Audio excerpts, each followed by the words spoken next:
Hi friends, எல்லாருக்கும் அஸ்ஸலாமு அலைக்கும். இன்றைக்கி பிரியாணி ஆக போகிறோம். 3 கிலோ அரிசி 3 கிலோ கறி போட்டு. ஆமாம், இன்ஷா அல்லாஹ் வாங்க, எப்படி செய்கிறதுன்னு காமிக்கிறேன். வாங்க, அளவு என்னென்னங்கிறத சொல்கிறேன், நோட் பண்ணி வச்சுக்கோங்க. 3/4 லிட்ரு எண்ணெய், 3 கிலோ அரிசி 3 கிலோ கறிக்கு 3/4 லிட்ரு எண்ணெய் ஊற்றிக்கோங்க.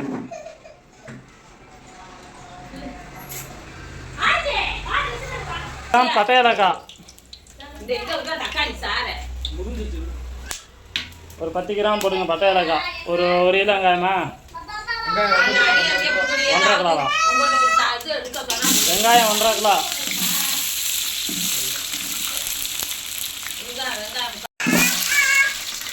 பச்சை மிளகா 100 பச்சை மிளகா போட்டுக்கோங்க. வெங்காயம் நல்லா பொன்னிறமாக வெந்ததுக்கப்புறம் பச்சை மிளகா.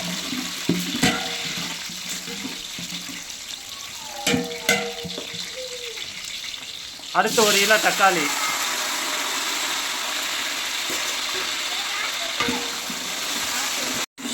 200 இஞ்சி 200 பூண்டு போட்டுக்கோங்க. அடுத்து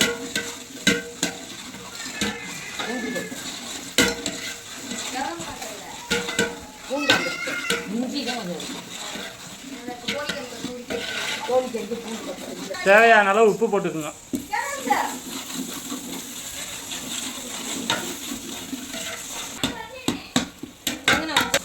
மிளகாத்தூள்,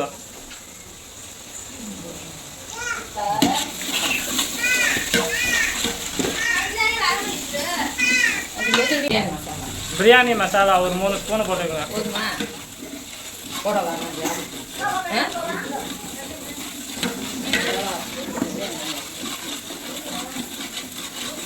மல்லித்தூள் 1 ஸ்பூன் போட்டுக்கோங்க.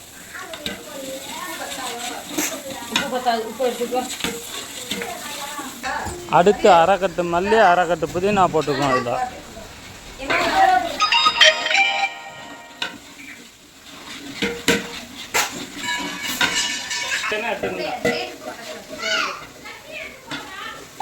எல்லாத்தங்கரி போட்டு அதில் போட்டு வேக வச்சோம்னா வேக்காடு பத்தாது. அதனால் நாங்கள் தனியாக வேக்காடு எடுத்து வச்சு போடுறோம்.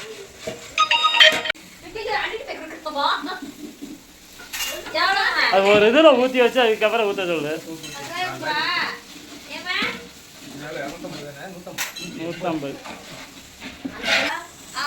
ஒரு 2 எலுமிச்சம் நல்லா புளிஞ்சு வச்சுக்கோங்க.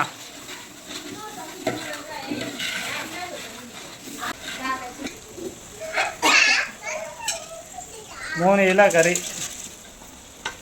நல்லா வேக வச்சு நான் போட்டிருக்கேன். உங்களுக்கு தேவைங்கிற எப்படி வேணாலும் போட்டுக்கலாம்.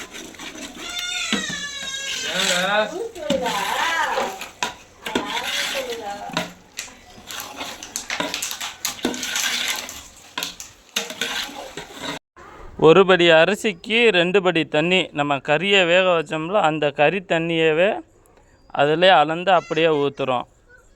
நீங்கள் எப்படி வேணாலும் பண்ணிக்கலாம். நாங்கள் அந்த கறியை வேக வச்ச தண்ணியை அப்படியே ஊற்றுறோம், வேஸ்ட்டு பண்ணாமல். அதுவும் ஒரு நல்ல டேஸ்ட்டாக இருக்கும். இப்போ அரிசி போட்டாச்சு. இப்போ தம்முக்காண்டி நம்ம வெயிட் பண்ணிகிட்டு இருக்கோம். தண்ணி கொஞ்சம் வற்றினதுக்கப்புறம் தம்மு போட்டுருவோம். அப்படியே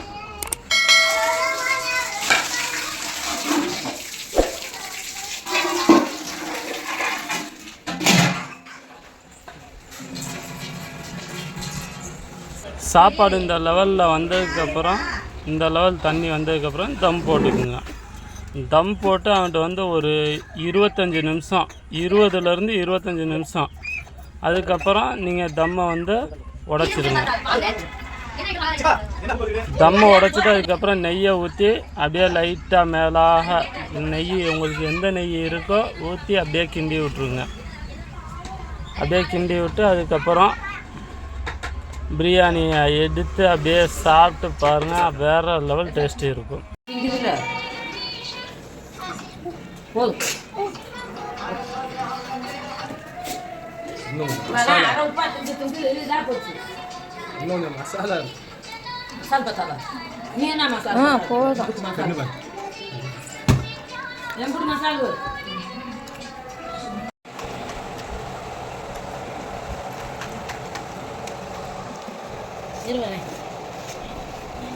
தப்பிக்கிறேன்.